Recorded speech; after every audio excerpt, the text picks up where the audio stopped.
Hello दोस्तों, आज का हमारा टॉपिक है UP board solution class 12 biology chapter 4 वंशागति और विविधता के सिद्धांत। तो दोस्तों, आज के वीडियो में हम इस चैप्टर के अभ्यास के अंतर्गत दिए गए प्रश्नों का उत्तर जानेंगे। तो देखिए, यह वीडियो हमारा पार्ट 2 का वीडियो है। पार्ट 1 का वीडियो बन चुका है, वहाँ पर आपको क्वेश्चन नंबर 10 तक कम्प्लीटली बता दिया गया है। अब क्वेश्चन नंबर 11 हमारा है, तो ये वीडियो को स्टार्ट करते हैं। देखिए, प्रश्न संख्या 11 क्या कह रहा है कि मानव में लिंग निर्धारण कैसे होता है। देखिए, यह क्वेश्चन हमारा लगातार आता ही रहा बोर्ड एग्जाम में, तो इसे बहुत ही ध्यान से पढ़िएगा। तो देखिए, मानव में लिंग निर्धारण कैसे होता है। उत्तर देखिए, लैंगिक जनन करने वाले जीव दो प्रकार के होते हैं, द्विलिंगी या उभयलिंगी तथा एकलिंगी। क्या देखिए, जो लैंगिक जनन करने वाले जीव होते हैं दो प्रकार के होते हैं, द्विलिंगी, उभयलिंगी या फिर एकलिंगी। एक लिंगी जीवों में नर तथा मादा जनन अंग अलग अलग जंतुओं में होते हैं। जो एक लिंगी जीव होते हैं उसमें नर तथा मादा के जो जनन अंग होते हैं अलग अलग जंतुओं में होते हैं। जैसे कि देखिए, मनुष्य में ही देख लीजिए, नर में अलग होता है और मादा में अलग होता है। नर तथा मादा की शारीरिक संरचना में अंतर भी होता है, इसे लिंग भेद कहते हैं। एक लिंगी लिंगी जीवों की लिंग भेद प्रक्रिया के संबंध में मैक्लंक ने लिंग निर्धारण का गुणसूत्रवाद प्रतिपादित किया। इसके अनुसार लिंग निर्धारण गुणसूत्रों पर निर्भर करता है तथा इनकी वंशागत मेंडल के नियमों के अनुसार होती है। देखिए, जो लैंगिक जनन करते हैं ये जीव दो प्रकार के होते हैं, या तो द्विलिंगी, उभयलिंगी या फिर एकलिंगी। और जो एक लिंगी जीव होते हैं उसमें नर तथा मादा का जो लैंगिक जनन तंत्र होता है अलग अलग होता है। इनकी शारीरिक बनावट भी अलग अलग होती है। जिस प्रकार से देखिए, मनुष्य में पुरुष की बनावट अलग होती है, महिला की बनावट अलग होती है। पुरुष का जनन अंग अलग होता है और महिला का जनन अंग अलग होता है। तो देखिए, एक लिंगी जीव में भेद करने के लिए, मतलब इनके अंतर जानने के लिए मैक्लंक ने एक गुणसूत्रवाद प्रतिपादित किया। इसके अनुसार क्या कर सकते हैं, लिंग निर्धारण गुणसूत्र, इनके जो मैक्स क्लंक थे, इनके अनुसार जो लिंग निर्धारण होता है गुणसूत्रों पर निर्भर करता है तथा इनका जो नियम है मेंडल के नियम के अनुसार है। आइए देखते हैं। देखिए, लिंग निर्धारण का गुणसूत्र सिद्धांत। तो देखिए, इस सिद्धांत के अनुसार प्राणियों यानी मानव में दो प्रकार के गुणसूत्र पाए जाते हैं। नंबर 1 देखिए, समजात गुणसूत्र तथा दूसरा नंबर लैंगिक गुणसूत्र या फिर एलोसोम। तो देखिए, सभी जीवों में गुणसूत्र की संख्या निश्चित होती है, जिसे द्विगुणित से प्रदर्शित करते हैं। 2x यानी द्विगुणित से प्रदर्शित करते हैं। इनमें दो गुणसूत्र लैंगिक गुणसूत्र होते हैं। लैंगिक गुणसूत्र दो प्रकार के होते हैं, x तथा y। आगे देखिए, स्त्रियों में दोनों लैंगिक गुणसूत्र x समान होते हैं। जो स्त्री होती है उनके जो गुणसूत्र होता है समान होता है, दोनों x होता है। तथा पुरुष में जो होता है लिंग गुणसूत्र वो असमान होता है, एक x होता है, एक y होता है। युग्मक में केवल एक ही लैंगिक गुणसूत्र होता है, लेकिन गुणसूत्रों की भिन्नता ही लिंग निर्धारण करती है।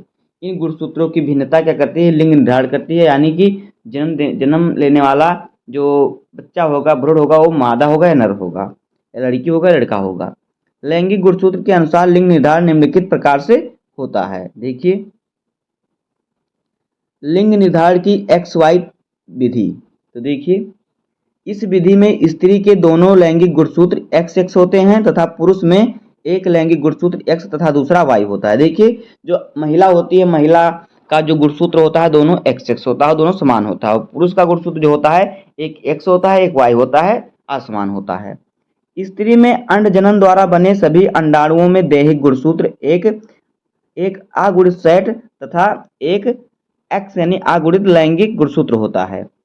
A+X इस प्रकार से सभी अंडाणु जीन संरचना A+X के समान होता है, यानी महिला में XX गुणसूत्र होता है। अतः स्त्री को समयुग्मजी लिंग कहते हैं। इनका जो होता है गुणसूत्र, लैंगिक गुणसूत्र समान होता है। इसके विपरीत पुरुष में शुक्राणु जनन से बने 50% शुक्राणु में दैहिक गुणसूत्र का एक अगुणित सेट तथा X गुणसूत्र व शुक्राणुओं में दैहिक गुणसूत्र का एक अगुणित सेट Y गुणसूत्र होता है। तो देखिए, इसमें क्या होता है, A+X और A+Y इस प्रकार से इसमें एक दैहिक गुणसूत्र होता है, एक लैंगिक गुणसूत्र होता है। आगे देखिए,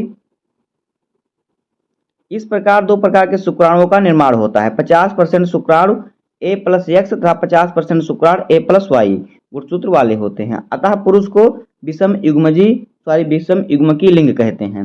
निषेचन के समय यदि A+Y शुक्राणु का समेकन अंडाणु के साथ होता है तब नर संतान उत्पन्न होता है। यदि अंडाणु का समेकन A+X शुक्राणु के साथ होता है तब संतान पुत्री होती है। शुक्राणु के तब जब साथ होता है तो क्या होता है, तब संतान पुत्री होती है। यह केवल संयोग है कि कौन से शुक्राणु का समेकन अंडाणु के साथ होता है, इसी आधार पर संतान का लिंग निर्धारण होता है। यहाँ पे देखिए, यहाँ पे आपको चित्र में समझाया गया है। देखिए एक प्रकार से आप और समझ लीजिए। देखिए महिला में होता है क्या क्या, XX गुणसूत्र सॉरी, और पुरुष में XY गुणसूत्र होता है। महिला में क्या होता है, महिला में XX गुणसूत्र पाया जाता है और पुरुष में X और Y गुणसूत्र पाया जाता है। तो देखिए जब महिला का X गुणसूत्र पुरुष के X गुणसूत्र से मिलता है तो XX बनता है यानी कि लड़की, और जब महिला का X गुणसूत्र पुरुष का Y गुणसूत्र मिलता है तो यहाँ पे XY बनता है यानी कि लड़का। तो इस प्रकार से इसमें लिंग निर्धारण होता है। अब आइए देखते हैं आगे। यहाँ पे देखिए सन, और फिर यहाँ पे देखिए डॉटर यानी कि पुत्री और फिर पुत्र। देखिए जहाँ पे XX है उसका मतलब है पुत्री, और जहाँ पे XY होता है उसका मतलब होता है सन यानी बेटा, लड़का। अगला प्रश्न देखिए, प्रश्न संख्या 12। शिशु का रुधिर वर्ग O है, पिता का रुधिर वर्ग A और माता का B है। जनकों के जीनोटाइप मालूम कीजिए और अन्य संतति में प्रत्याशित जीनोटाइप की जानकारी प्राप्त कीजिए। तो देखिए उत्तर, रुधिर वर्गों में वंशागत मेंडल के नियम के अनुसार होती है। इसकी वंशागत दो या अधिक तुलनात्मक लक्षणों वाले जीन्स अर्थात एलील्स पर निर्भर करती है।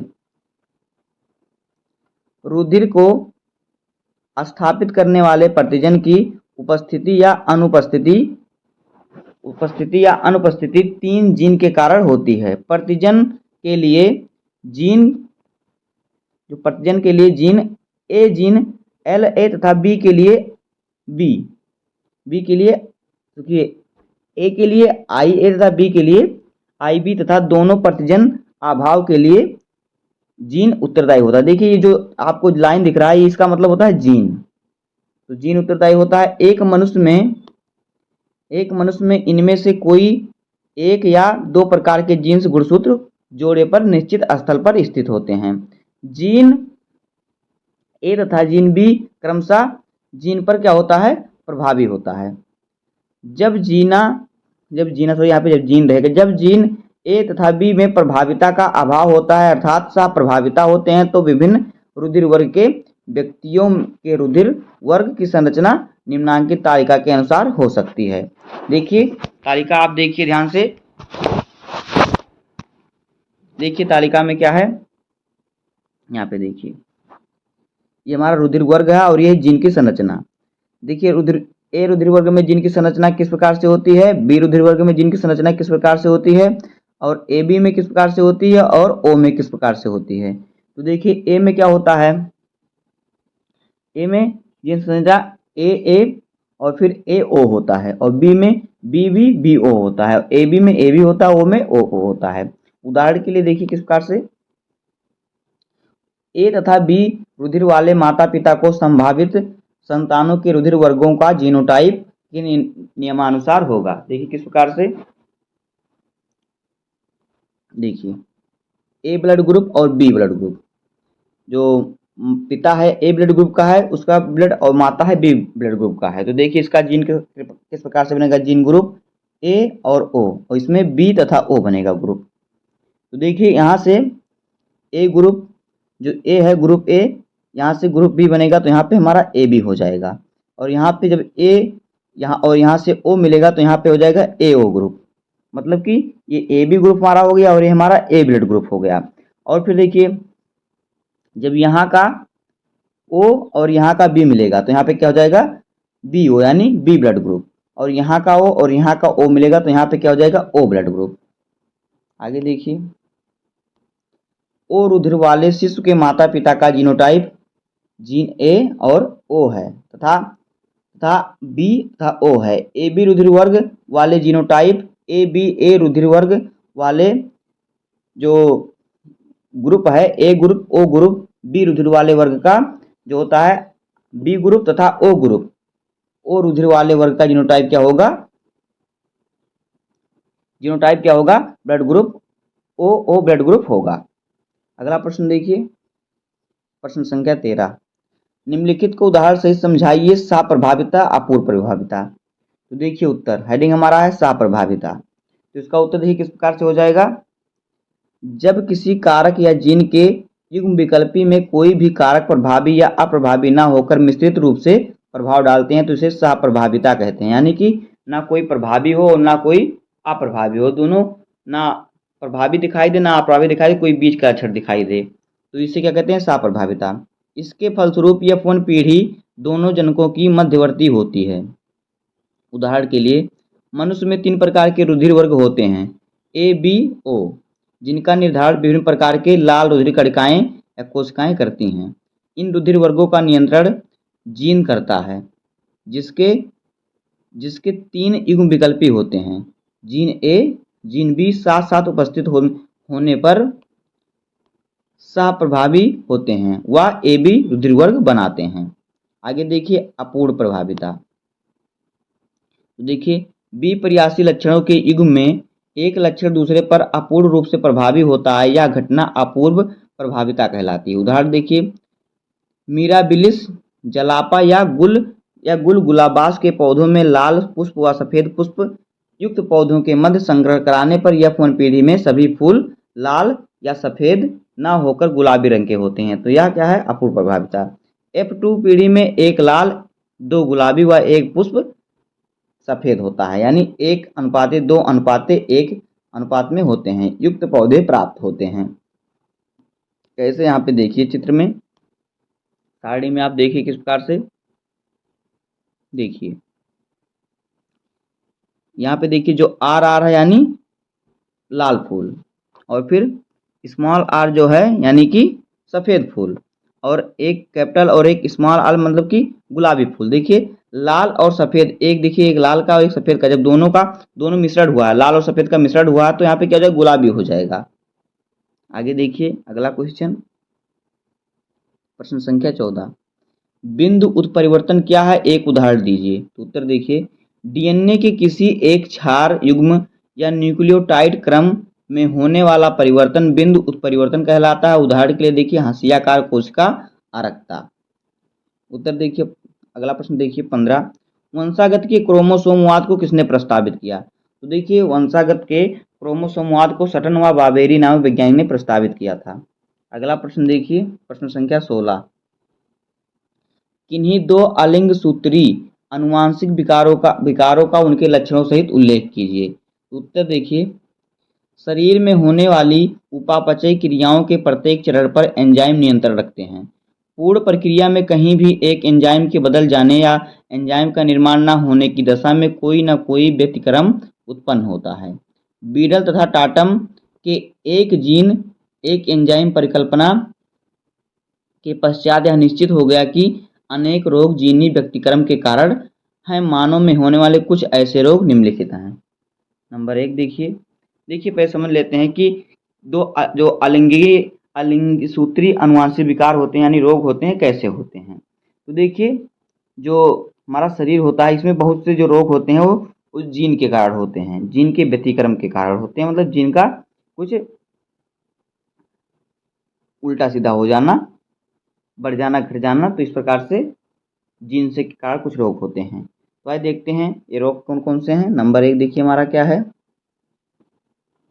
दात्र कोशिका अरक्ता, यह एक रोग है। तो देखिए यह मनुष्य में एक अप्रभावी जीन होने वाला रोग है, अप्रभावी जीन से होने वाला रोग है। जब अप्रभावी जीन समयुग्मकी यानी HB अवस्था में होता है तो सामान्य हीमोग्लोबिन के स्थान पर असामान्य हीमोग्लोबिन का निर्माण होने लगता है।